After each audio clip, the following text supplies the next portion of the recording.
Listo, entonces ya terminamos este primer bloque que fue corto, que es simplemente instalar Laravel. Justamente aquí ya tengo yo un proyecto abierto con Laravel. Esta es toda la estructura de Laravel. Así que vamos entonces a darle un pequeño recorrido a la estructura para los que no estamos demasiado familiarizados con ella. Entonces, en App, en esta carpeta App, es donde normalmente están la gran mayoría de los componentes que nosotros vamos a utilizar.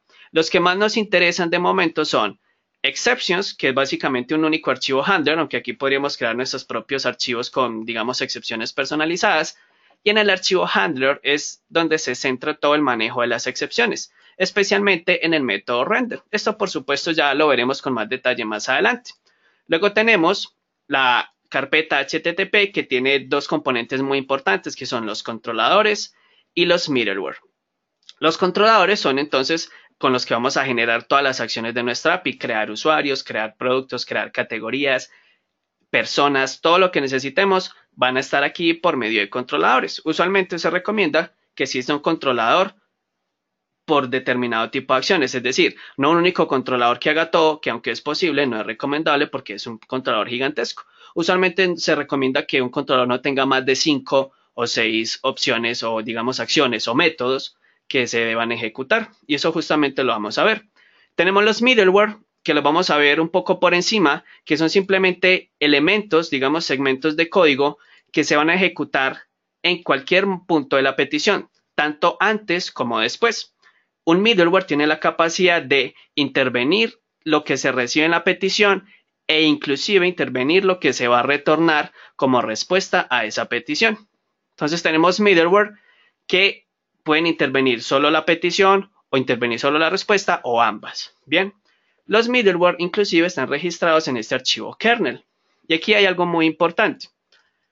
Vemos este primer atributo llamado middleware, que es protegido, y todos los elementos que están acá, cada uno de ellos son middlewares que se van a ejecutar globalmente. No importa el tipo de aplicación que tengamos, no importa si es una aplicación web, no importa si es una API RESTful, lo que sea, estos middleware siempre se van a ejecutar.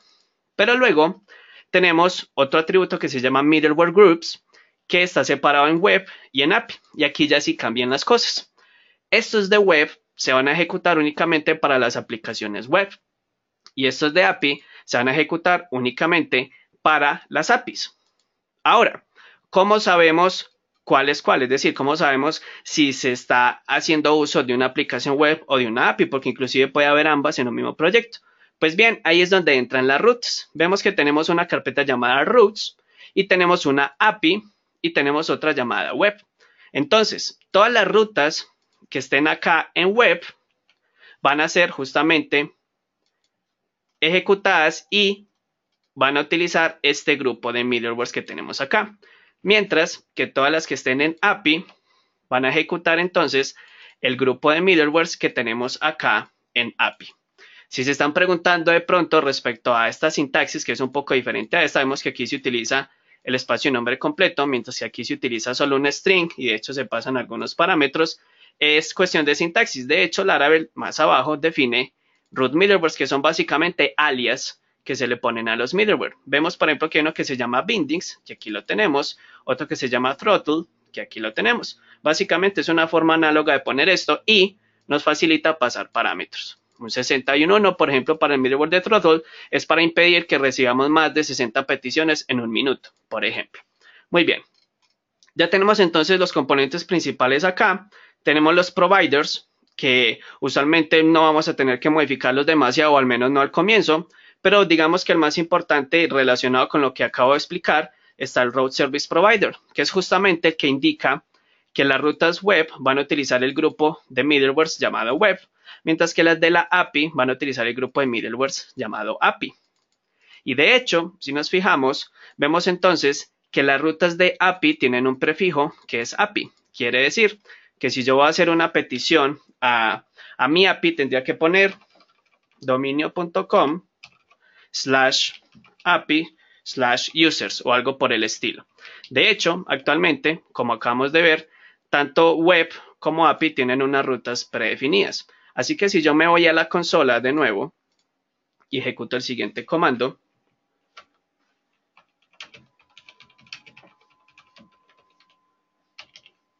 route list, voy a ver la lista. Por supuesto, tengo que ir al proyecto como tal.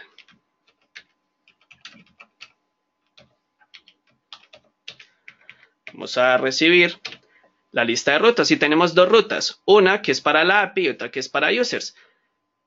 Vemos entonces que las que son de la ruta de API siempre están precedidas por este prefijo. Ahora, como nosotros estamos desarrollando una API RESTful, no es conveniente que tengamos entonces un prefijo. Es decir, a nosotros no nos interesa mucho la parte web del proyecto. Y lo lógico sería entonces que si una persona quiere los usuarios en conocimiento de que nuestro proyecto es una API, entonces va a requerir a users y no a API/users porque es redundante. Si ya sabemos que es una API, ¿para qué vamos a tener el prefijo API aquí? Entonces lo que vamos a hacer es a continuación removerlo. Eso es algo que vamos a hacer entonces muy simplemente. Vamos al root service provider que acabo yo de abrir y eliminamos esta línea. Sencillo. Con eso acabamos de eliminar entonces el prefijo. Si yo vuelvo y miro las rutas, vemos entonces ya como tenemos una para user que corresponde nuevamente a la API. Vemos aquí que está utilizando el middleware de API y otra que es simplemente la ruta principal que corresponde al middleware de web. Pero esa ruta principal en web pues no nos sirve mucho por ahora, pero tampoco necesitamos moverla. De hecho, puede que más adelante nos ahorre un poco de tiempo.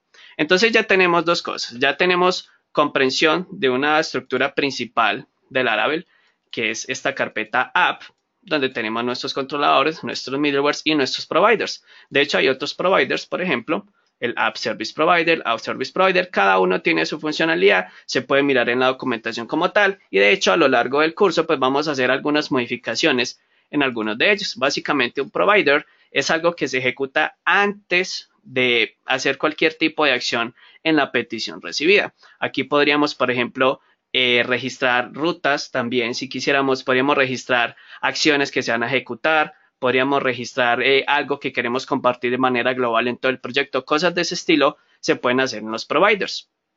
Vamos ahora a un nuevo componente. Acá en Bootstrap no hay mucho que tengamos que ver. Vamos a config. Uno de los más importantes es app. Aquí podemos establecer, por ejemplo, el nombre del proyecto. Por defecto es Laravel, pero podríamos cambiarle su valor a partir de esta variable de entorno. Si nos fijamos, está haciendo uso de un helper llamado env, que lo que hace es tratar de obtener valores de variables del archivo .env. Así que si lo abrimos, vemos aquí justamente dónde están todas ellas y hay una que se llama app-name, que coincide exactamente con esta que tenemos acá. Si cambiamos este valor, estaríamos entonces cambiando el nombre de nuestro proyecto. Lo mismo sucede con el entorno, con el app key, que es el que se utiliza para generar las contraseñas, por ejemplo, o valores que son encriptados, si estamos depurando o no, el nivel de depuración, la URL base, que podría ser cualquier otra, la conexión a la base de datos que la cambiamos hace un momento, por supuesto, entre otras cosas. Todo esto puede ser modificado y usualmente se hace referencia a cada una de estas variables al interior de un archivo de configuración. Tenemos, por ejemplo, el archivo app.php que hace uso, por ejemplo, de URL, que hace uso de debug, etcétera. Pero también está, por ejemplo, el de base de datos, que es uno también muy importante.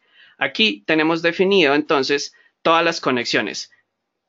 Si podemos utilizar SQLite, si podemos utilizar MySQL, Postgres, si podemos utilizar SQL Server, etc. Cada una de ellas es posible y nosotros podemos utilizar cualquiera de ellos simplemente modificando el valor de DB Connection. ¿Por qué? Si nos fijamos, en la parte superior estamos diciendo la conexión por defecto a utilizar es la que se especifique por DB Connection. Y si por alguna razón DB Connection no especificara este valor aquí en el archivo de entorno, pues entonces se utilizaría como valor por defecto MySQL. Esa es la funcionalidad de este helper de .env, que simplemente obtiene un valor de ese archivo o pone uno por defecto si quisiéramos. Ahora bien, vamos a una parte también, bueno, en la carpeta de database tenemos entonces los factories, que los vamos a crear en un momento, las migraciones y los seeds. Los factories, como indiqué, nos permiten entonces generar instancias de manera automatizada. Vemos, por ejemplo, que Laravel por defecto viene con un factory para user, donde estamos generando de manera aleatoria, un nombre, un correo electrónico seguro. Con correo electrónico seguro se refieren a correos electrónicos de dominios que sí existen. Y además utilizamos el identificador o el modificador unique para asegurarnos de que el correo electrónico no se repita. Generamos una contraseña y tenemos un remember token en caso de que tengamos sesiones, pues para mantener la sesión activa. Tenemos las migraciones, vemos que por defecto también viene una migración para la tabla users y una migración para la tabla password receipts, que básicamente es la que nos va a ayudar a restablecer la contraseña de un usuario cuando sea necesario. Y finalmente tenemos el database header dentro de la carpeta seeds, que es básicamente desde el cual más adelante vamos a llamar a cada uno de estos factories para rellenar nuestra base de datos con información importante. Luego tenemos la carpeta public, que es básicamente donde inicia todo el proceso de ejecución del Laravel. Vemos aquí el archivo index.php, que es justamente el que ejecuta el servidor. Aquí ya podemos tener el CSS, el JavaScript, si lo fuéramos a poner nosotros propiamente sin necesidad de compilarlo o algo así, va a ir aquí, pero nuevamente en nuestra API no necesitamos nada de CSS ni JavaScript, así que eso lo podemos dejar tal cual sin moverse. En Resources tenemos los assets, que es algo ya muy relacionado con aplicaciones que van a tener un frontend. Entonces tenemos aquí, por ejemplo, el JavaScript compilado, el Sass compilado, que es CSS pues con una sintaxis diferente. Tenemos el lang, que es muy utilizado especialmente cuando tenemos errores de validación o similares. Por ejemplo, para ponerlos en español, lo que haríamos es crear una carpeta llamada ESAK con los correspondientes mensajes traducidos a español. Y tenemos las vistas, que tampoco las vamos a utilizar mucho, principalmente en la API RESTful. Las rutas ya las conocemos, tenemos API Web, estas dos no nos interesan mucho, son necesariamente para channels, que es básicamente cuando estamos transmitiendo eventos a lo largo de toda la aplicación, es algo que no vamos a utilizar. Y console, que se refiere más que todo a comandos personalizados que podríamos tener en PHP Artisan. Tenemos storage, que es donde van a estar los logs. Quiero mostrar principalmente esta parte porque nos puede servir mucho. Podemos ver, por ejemplo, cómo algunos errores que yo he cometido ya salen registrados en el archivo de log. Por ejemplo, la parte cuando no me pude conectar a la base de datos porque no tenía configurado SQLite, sino que estaba intentando utilizar MySQL.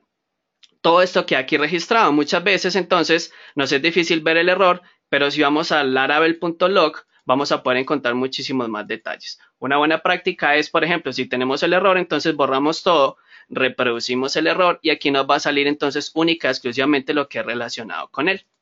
Si por alguna razón tenemos varios, pues nos tendremos que fijar entonces es en la fecha en la cual se ha producido para saber si es el error que nosotros estamos buscando o no. Con esto ya tenemos comprensión de básicamente la estructura general de Laravel. Ya esta parte de test es algo que no vamos a ver, pero es básicamente donde se van a generar las pruebas para cualquier tipo de proyecto, sean pruebas unitarias, sean pruebas de integración, cualquier tipo de pruebas de este tipo. Y finalmente la carpeta vendor, que es una carpeta que literalmente nunca jamás deberíamos tocar, porque ahí es donde Composer almacena todas las dependencias. Hay personas que alguna vez modifican, digamos, código al interior de esto y funciona. Sin embargo, si en algún momento actualizan el proyecto, pues todos esos cambios se van a perder, porque estos son dependencias externas y no son código propio de nuestro proyecto. Bien, ahí ya tenemos entonces comprensión de esa estructura. Dime.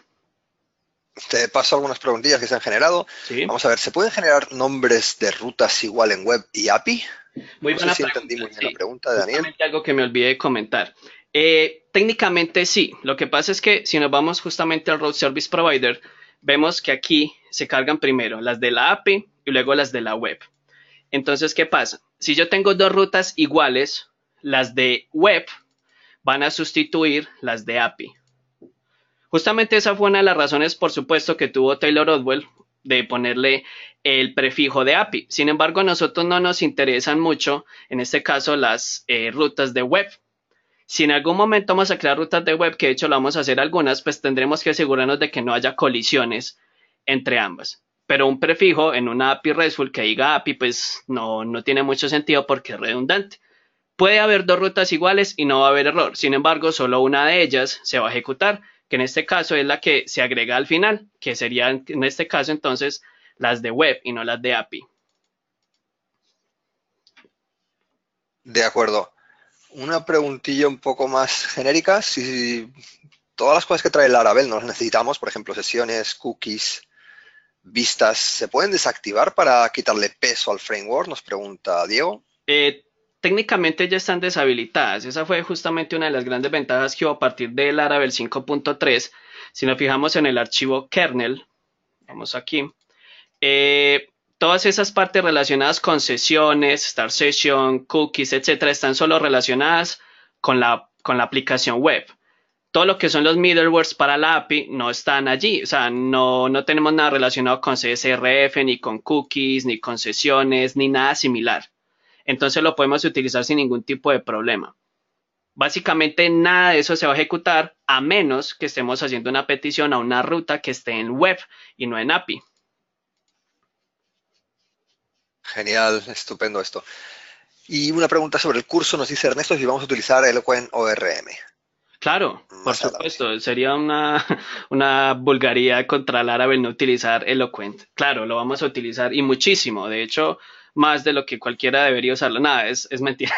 Sí lo vamos a utilizar demasiado, lo necesario. Vamos a evitar al máximo, de hecho, nunca vamos a utilizar consultas SQL directas o ni siquiera vamos a utilizar el Query Builder. Hay personas que se acostumbraron mucho a utilizar el Query Builder, que es, digamos, es una sintaxis más cercana al típico SQL, pero aquí no, aquí nos vamos a limitar estrictamente a Eloquent, a modelos, a relaciones entre modelos por medio de Eloquent, a obtener cosas por medio de colecciones, etcétera. Vamos a utilizar mucho Eloquent, nada de SQL ni nada por ese estilo. Muy bien, pues adelante, puedes continuar.